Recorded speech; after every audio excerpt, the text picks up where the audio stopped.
YouTube, Quinn Wade, coming to you with that instant basketball analysis on the Analysis Playground on YouTube, exclusively on there forever. And we're going to talk about how the Phoenix Suns lost to the Orlando Magic 115 to 111. Orlando go to 40 and 35 and 24 and 15 at home, and the Suns go to 42 and 34, 18 and 19 on the road. Season series is tied 1-1 because Phoenix won the first game and Orlando was able to beat them this game. But since they only play twice every season, they might not see each other because they both don't look like they're going to be finals teams. But you never know. But I will also say that they should see each other next season. And these games was pretty close and pretty competitive. So that's a good thing for basketball. Other than that, the Orlando Magic won the first quarter 28 to 21. They won the second quarter 42 to 35. Phoenix won the third quarter 38 to 24 to get back in the game. Where Orlando closed it out in the fourth quarter 21 to 17. When back-to-back shots by Desmond Bane driving to the basket and a finish by Paulo Banchero, two. And then other than that, Dylan Brooks came back. He played 22 minutes. He had 9 points. He went 4 of 13 from the field and 1 of 3 from the three-point line. Real good scoring from him, but you just would like him to make a couple more shots. He tried to score in the post. He tried to score from the perimeter.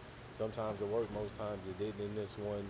He did have 5 rebounds, 1 turnover, 1 offensive rebound, 5 personal fouls, and he did finish as a -4 in plus minus. And then you look at Oso Guardaro, he played 25 minutes. He only gave you 5 points. He scored 2 shots by the basket, and then he went 1 to 2 from the free throw line.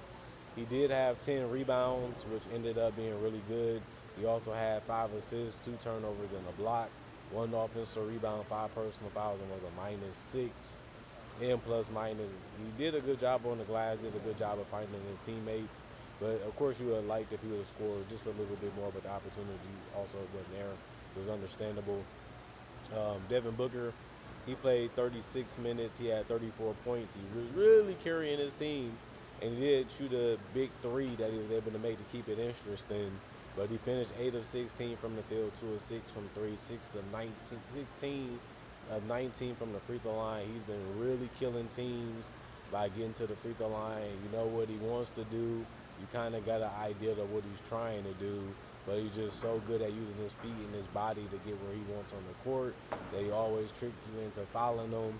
He had 3 rebounds and 7 assists. The 7 assists was the most on the team tonight, and that's good because, you know, when you have the ball in your hand that much, you got to find a way to keep your teammates involved, and it's good that he always tries to do that. He had 4 turnovers and a steal, 1 offensive rebound, 4 personal fouls, and was a -14. In plus minus, Colin Gillespie played 27 minutes. He had 11 points. He went 4 of 8 from the field, 2 of 6 from 3, 1 of 1 from the free throw line. Of course, you like his scoring. You like the fact that he can attack the basket when he can. You know he wants to shoot the threes. That's something that he's going to bring to the table most times than not. He did it again tonight. 2 rebounds, 3 assists, 2 turnovers, 2 steals, 1 offensive rebound, 3 personal fouls, and a +5 and plus minus for Colin Gillespie. Jalen Green, he had a game where he took some decent looks but couldn't make them at a high enough level. He went 0 of 5 from 3, 2 of 2 from the free throw line, 3 of 10 from the field. He had 1 rebound, 2 assists, 4 turnovers, and 2 steals. 1 offensive rebound, 1 personal foul, and was a +2 and plus minus. Royce O'Neal, you know, he wants to shoot the wide open 3. He was able to go 4 of 7 from 3. That's what he's out there to do. He went 2 of 2 from the free throw line. He got 14 points. He also took a 2-pointer, but he ended up missing it in 31 minutes. He also had 9 rebounds, 4 assists, 1 turnover, 1 steal, 1 block, 4 personal fouls, a -3 and plus minus. Rasheer Flemings, he played 16 minutes. He had 11 points. He went 4 of 9 from the field, 1 of 5 from 3, 2 of 4 from the free throw line. They needed a couple of them threes to go down. Didn't happen though, but he did get 4 rebounds and 2 turnovers and 3 personal fouls, and he also was a +7 and plus minus. Kaman Malowatch played 3 minutes. He didn't do nothing but get 2 blocks, which is good, better than doing nothing on the basketball court. He also had 1 personal foul and was a -4 and plus minus. Grayson Allen played 32 minutes. He had 10 points. He went 4 of 14 from the field, 2 of 10 from three, and he had 2 rebounds, 1 assist, 2 turnovers, and he fouled out. So he did a lot of things that didn't help him in this one, missing a ton of threes, missing all his shots almost from two, and fouling out. That's not a good game at all for Grayson Allen. And then Jordan Goodwin played 29 minutes. He had 9 points. He went 2 of 8 from the field and 2 of 4 from three and 3 of 5 from the free throw line. He had 5 rebounds, 2 assists, 2 turnovers, 3 offensive boards, no personal fouls, and was a +2 and plus minus. Banchero ended up playing 37 minutes, had 19 points. He went 6 of 14 from the field, 1 of 3 from the three-point line, 6 of 9 from the free throw line. He also had 9 rebounds, 8 assists, and 4 turnovers. You have to like the fact that he's starting to trust his teammates more and making plays for them and not just for himself. That's part of the evolution of becoming an all-star to a superstar. He's slowly approaching it, even though his scoring is down a little bit, but his teammates also gotten better around him, so he doesn't have to do as much as he did in previous seasons when it comes to scoring. But he did have 4 personal fouls and was a +14 and plus minus. Tristan Da Silva played 25 minutes. He had 9 points. He went 3 of 11 from the field, 0 of 4 from 3, 3 of 3 from the free throw line. He did have 3 rebounds and 1 steal, 5 personal fouls, 1 offensive rebound, and a +7 and plus minus. Didn't shoot the ball that great. He had good looks. He just couldn't make them in this game. He didn't really do much in the game either when it came to other categories that he could have impacted.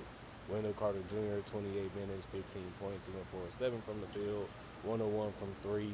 You like the fact that he's spacing the floor and finishing around the basket and also getting some good offensive rebounds. He had 4 total. He finished with 12 rebounds before the game was over. He also had 6 turnovers.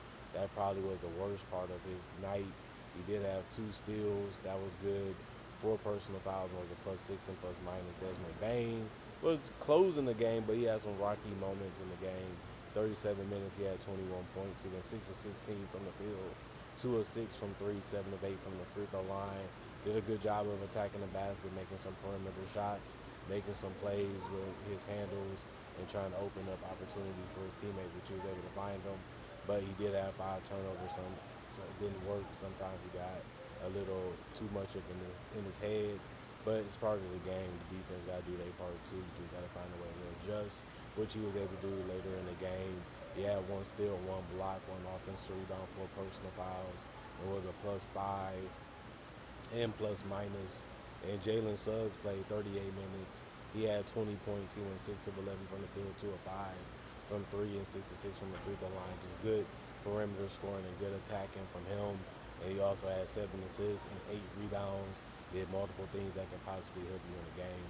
And then 6 turnovers and 4 steals. The 4 steals ended up being the most on the team. He's good for defense. He's good for his ability to stay in front of you and play in the passing lanes or pickpocket you. He had 1 offensive rebound, 4 personal fouls, and was a +15 and plus minus. Mortice Wagner, 4 minutes. He had 4 points. He went 2 of 2 from the field. You're just happy that he scored and didn't miss much in this one. He did have 1 rebound, 1 assist, 1 turnover, and a steal. 1 personal foul and was a -2 and plus minus. Jamal Cain played 20 minutes.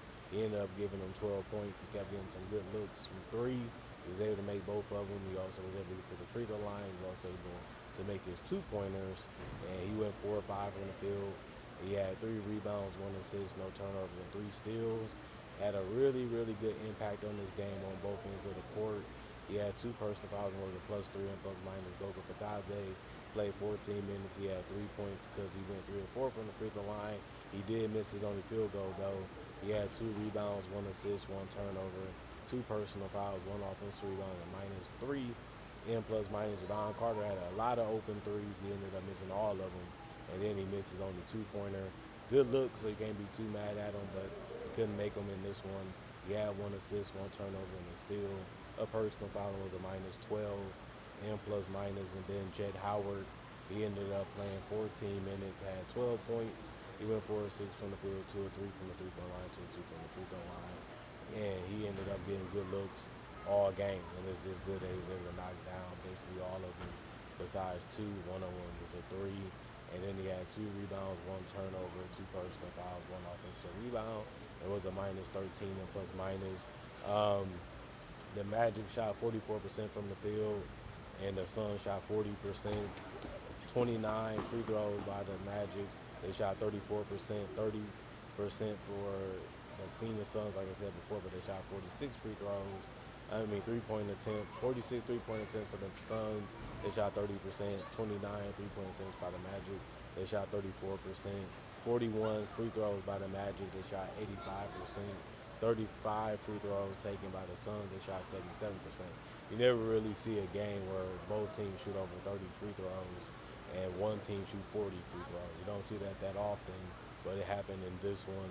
46 rebounds for the Magic, 41 for the Suns. Both teams had 24 assists, 25 turnovers for the Magic, 20 for the Suns, 13 steals for the Magic, 9 for the Suns, and then 1 block for the Magic, 4 for the Suns, 9 offensive rebounds for the Magic, 11 for the Suns, 37 defensive rebounds for the Magic, 30 for the Suns, and 29 personal fouls for the Magic, 32 for the Suns. Good game from the Magic. They was able to close it. They was able to keep it close. They was able to make that final run to be able to win. And the Suns was able to score. They was able to keep up, but they ended up falling a little behind. And that little small margin was able to make them lose the game. And the Magic ain't mad about it because they ended up winning the game. Other than that, y'all stay blessed up. Y'all stay good. Peace, comment, like, subscribe, share. Hit the notification bell to get the analysis when it first come out. And I'll see y'all later today, hopefully with more analysis.